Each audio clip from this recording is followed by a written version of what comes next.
由佛光出版社出版的《献给旅行者365日》这本书，集结了400位作者、800篇作品，内容传达各种光明正向的佛学思想，能鼓励与振奋读者心灵。满洲法师表示，赠书的目的是希望大师的智慧与慈悲，能祝福旅客在人生的旅途中迈向更积极光明的生命态度。这本书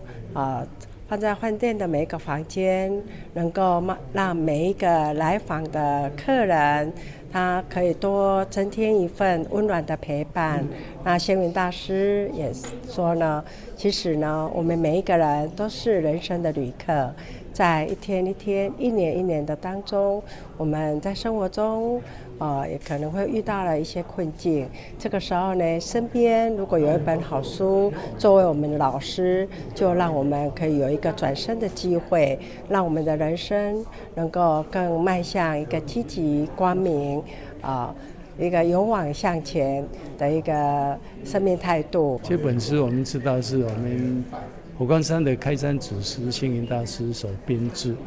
那么最主要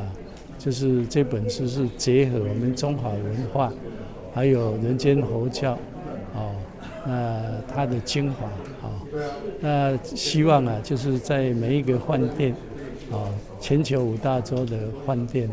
每一个房间都能够有这本书。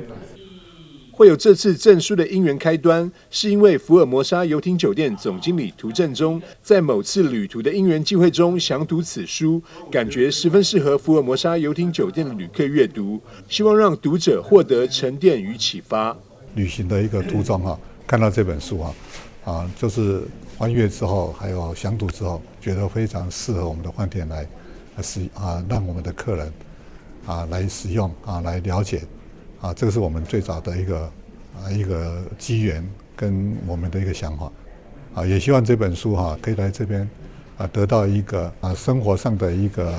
沉淀，还有一些的启发。满洲法师说，献给旅行者365日被翻译成16国语言，遍布5大洲各旅店。这次捐出250本书籍给福尔摩沙游艇酒店，就是希望能够温暖来往旅客的心灵。记者张硕维采访报道。